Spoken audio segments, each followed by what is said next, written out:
Bismillahirrahmanirrahim. Good morning, good afternoon, and good evening from my side. This is once again, we are here, Professor Dr. Huma Shah in front of you, and welcome to the World Eye Club. Today, we are going to discuss a global talk on sustainable action with our esteemed guest from USA.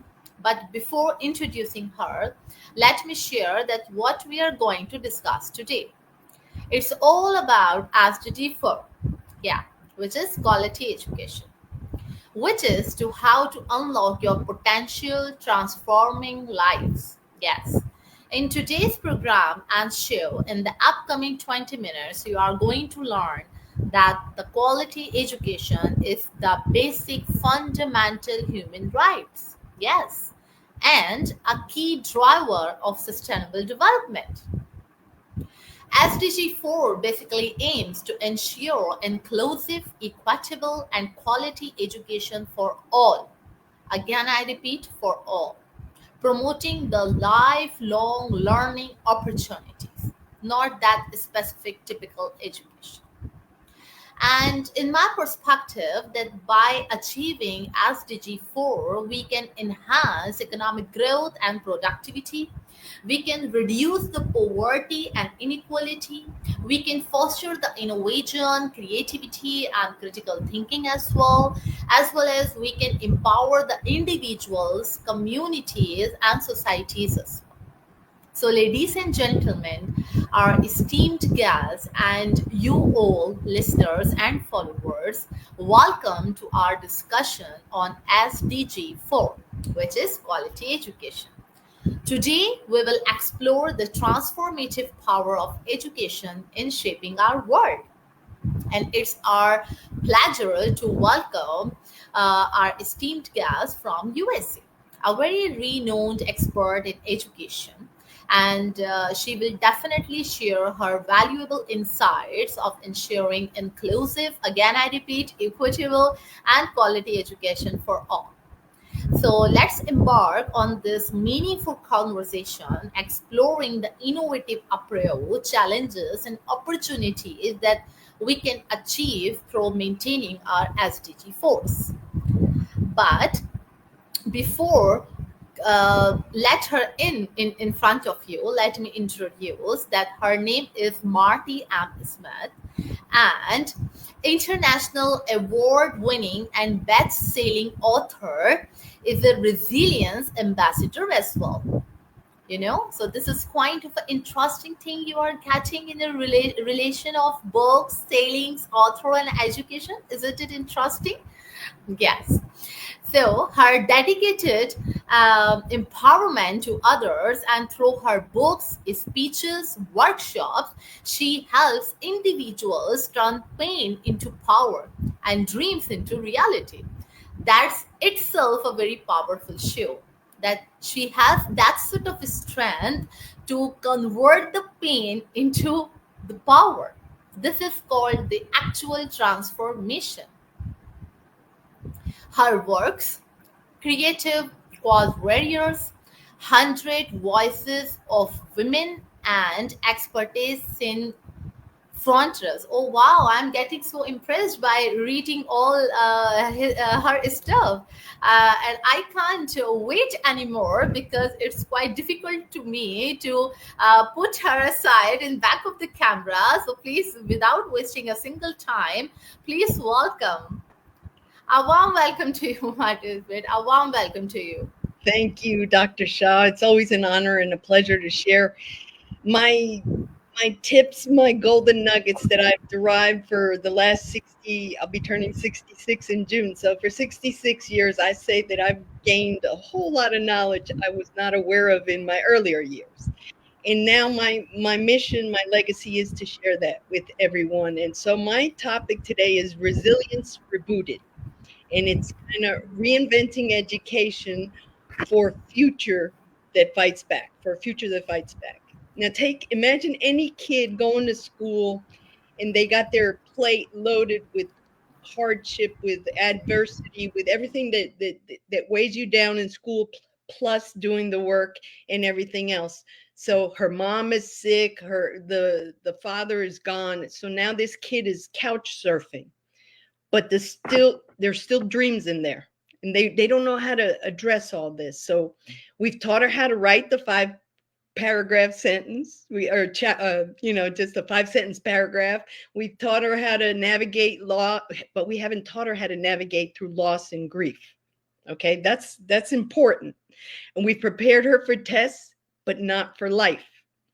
And it's time to rethink that what real education looks like. That's when we have to base living as the priority for us to learn, adapt, progress, thrive, and leave a legacy.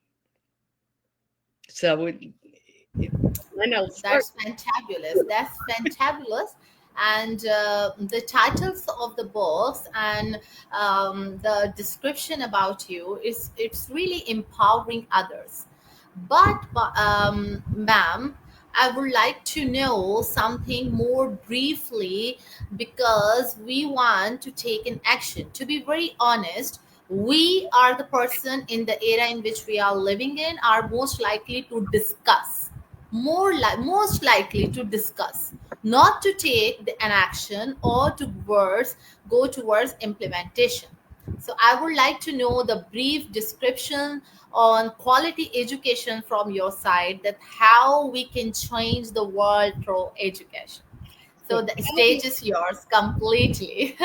quality education for me, the most important thing is, like, you can be bombarded with information, you can know books inside out, you can quote, you can everything, but that's just bombarding with information. Now, what do I apply this information to? What do I do with what I learned? How do I apply it to my daily life? How does that make me thrive and progress further on? So the whole thing is I can tell you that where my fight began with education was, I know this topic inside out, but because I studied it, I didn't live it. On the contrary, with me, resilience almost applies to everything I've lived. I didn't know that I had lived through resilience. I didn't even know that was applicable to me. But when you learn how to handle adversity, when you learn how to handle information that is thrown at you, you have to discern. You have to pick the topic that you can apply, that you can take action to, that you can do something and make it better, that you can pass it on to other people. So the moment that my life began was when I lost jobs after one, after another. Then came the hardship of suffering from my dad suffering Alzheimer's and my mom cancer and depression. So that whole event, I cared for both, but I was undergoing my own surgical trauma and drama. So it's kind of like life was throwing everything at me, but I was focused on finding solutions. So I think if we teach in the education how to approach problem solving as a priority, how to approach resilience as the go-to for how to handle all these problems, what we can control, what we need to let go, and what we need to find answers or support to localize. So I had to become resilient the hard way. I didn't have a manual, I didn't have any backup or applause or anything. That's why I'm here today, because I believe no child, no caregiver, no human should have to guess their way through a storm without the tools to support it. And the gap in education, our education system contains heavy content, tons of it, but the context, the memory retaining of that context is that we suddenly battle anxiety, and none of that we learned in school, even no matter how high the level, did we get, to use or apply any of that. So that's important. So we ask people to pass math tests, and we teach them how to process, but we don't teach them how to process the pain. So both are important. But do they know how to manage the emotional triggers? Do they know how to recover from failure? Face the real loss and real world skills. Those are the things that we need to look at. Because in that, like, if you fail a test in math, no one's going to come say, oh, what did you learn from it? They're going to say, no, you got to take it again. It's like you're constantly running through the mill on everything that you do until you get that score. But that score means nothing to you except you passed.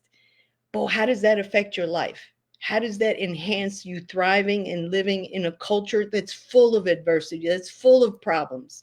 We can bitch, moan, and complain about everything that's wrong with the world, but how many people do you hear, well, I think we should try this, or I think we can look at it a different way? So this is why resilience is so adaptable to everything. I've moved 49 times in my lifetime. I've been to 18, at least 18 different schools from kindergarten to graduating high school. In every one of those, I tried to be my best A student. And I was. I did really good with the grades. But at the same time, I was a petrified little child, not facing the ability to adapt to all these other different language, a different environment, until I kind of figured it out for myself. But that's where we haven't prepared ourselves, and we've only been, as far as I'm concerned, and with all due respect, because I do appreciate teachers and I've had wonderful ones, but we've been programmed. What is resilience? Is it just a buzzword? No. What if it was a curriculum? What if we had a lesson plan from the get-go? I'm talking about, you don't have to learn how to read. You just have to learn how to speak and say, okay, if you were in the playground and you got into a fight, what did you do? What made you mad? What made you think you could, get away with it? And so you start, if you practice, if you start realizing the thought process, the problem solving techniques, then it's not as traumatic because you're facing it. You're embracing something that's challenging you, but it builds confidence. And I think that can be done with every single child available in this world right now, no matter what language, no matter where they come from. No matter, money is not a problem. You can teach this and pass it on. And the kids can teach their parents or rejuvenate what the parents have seemed to have lost in the process of life. So it's teachers are no longer your instructors. They are your resilience architects in my book. That classroom isn't a place of learning. It's a training for ground of life, for the ground, for the basics of life. So let's embed resilience everywhere. Math was your risk reward strategy. History, study revolutions as responses to breakdowns. Art expresses the unspoken. Language arts, write your own comeback story. So students won't remember every formula, but they'll remember who taught them to believe in their ability to rise. So my call to action is, it starts with us. And now I choose to teach it, to speak it, to build it into every life I can reach, because the future doesn't belong to me or the smartest kid in the classroom. It doesn't belong to anybody in particular. It belongs to all of us. All of us have that right. But we want to get those that fell and rose to come up front and lead and teach and learn resilience so that we can be a better world. So resilience isn't avoiding the storm.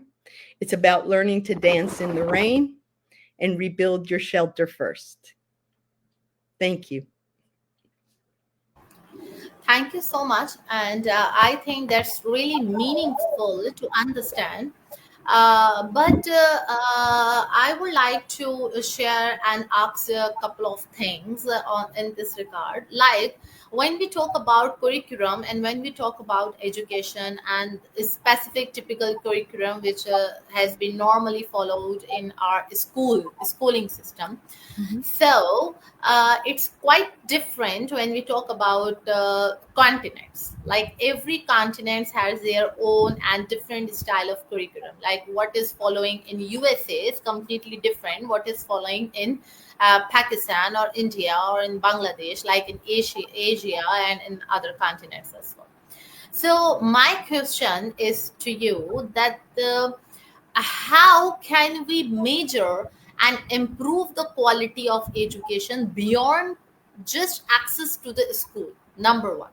Number two, that by using the technology, how can the technology enhance the access to quality education? It depends on the different curriculum and specific states of the world as well, especially in the remote or undeserved areas, especially. So, what's your perspective in this? Well, it's very true that everyone adapts differently, and education is so off the Richter scale, so different in so many places, especially in South America compared to the United States. So I imagine all across Europe and India, it's the same.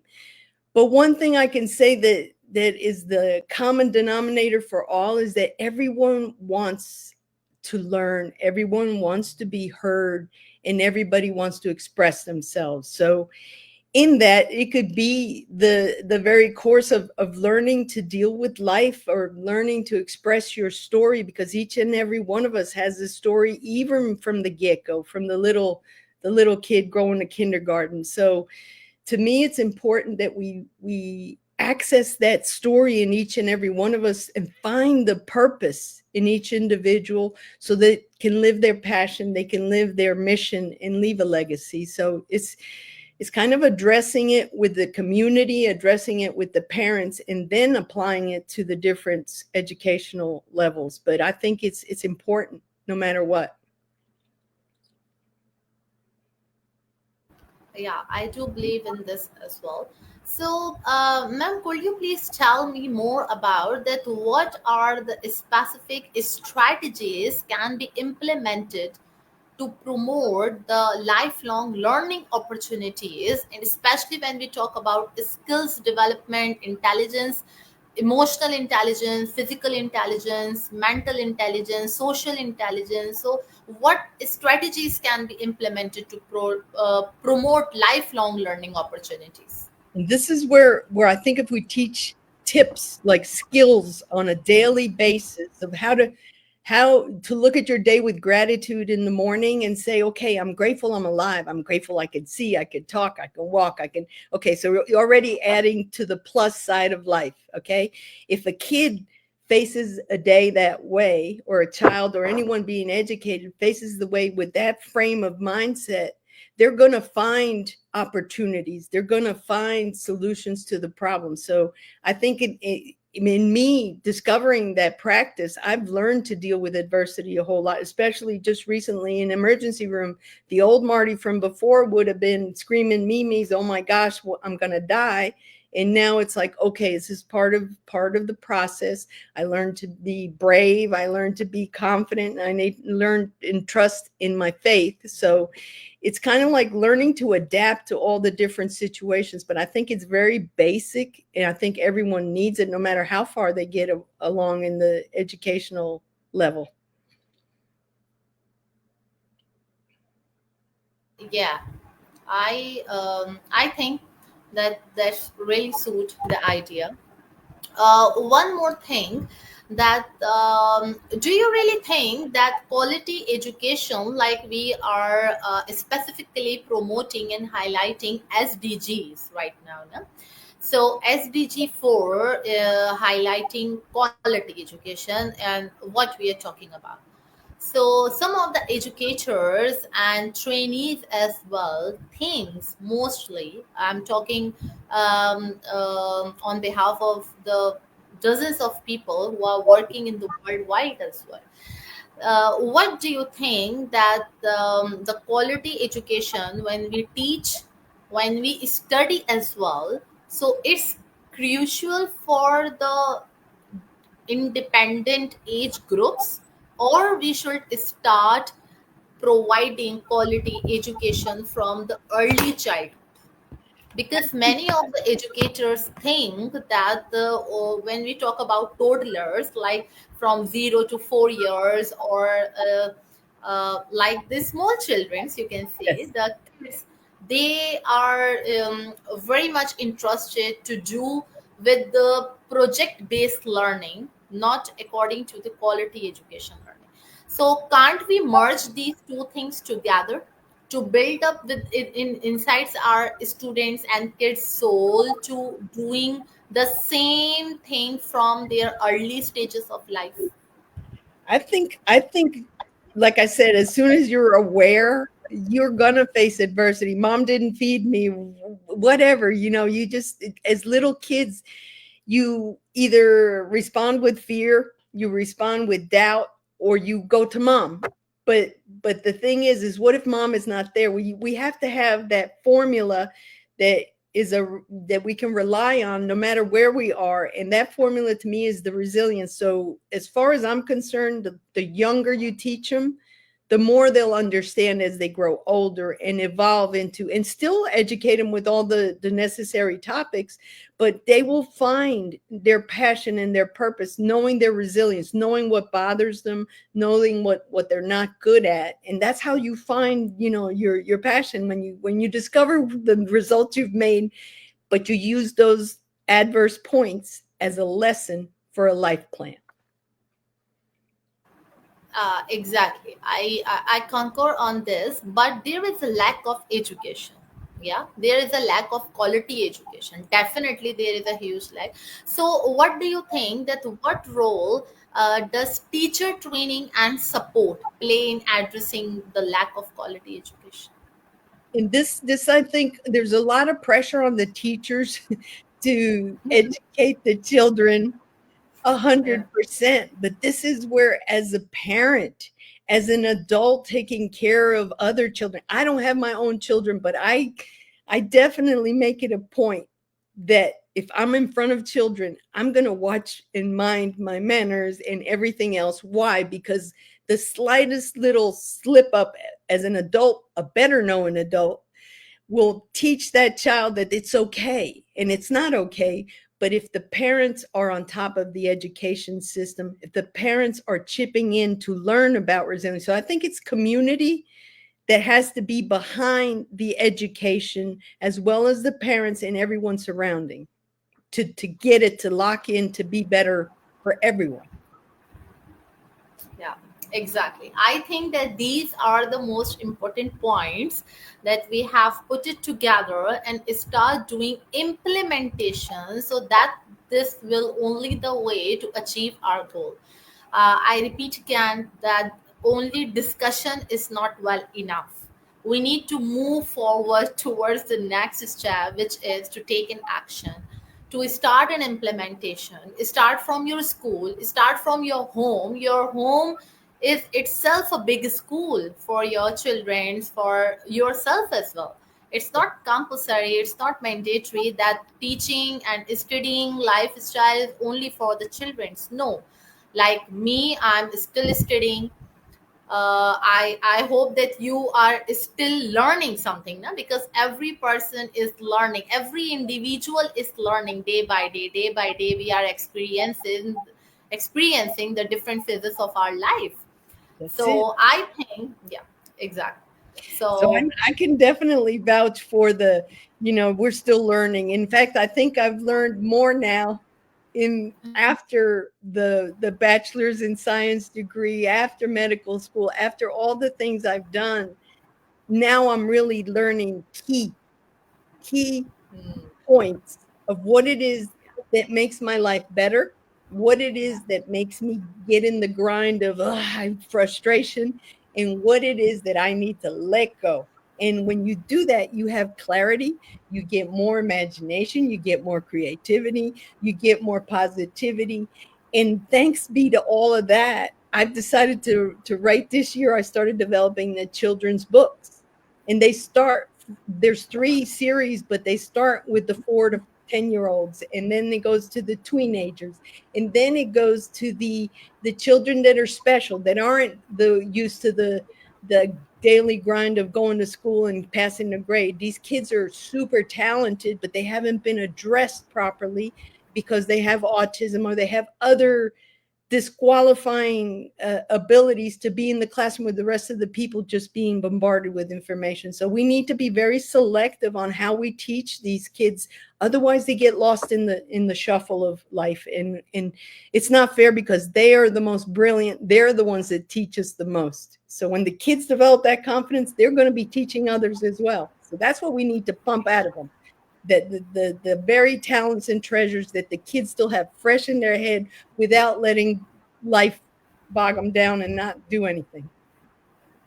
Yeah, exactly. This is the actual and lively experience and example of lifelong opportunities and lifelong learning as well. This is the actual example.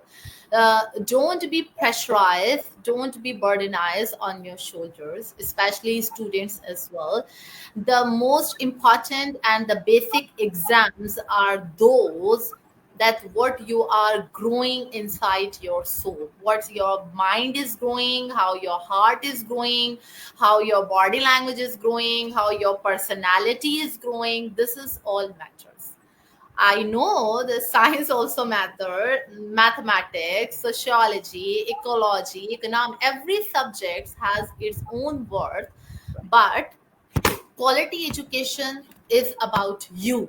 It's not about science, maths, English, arts, drawing.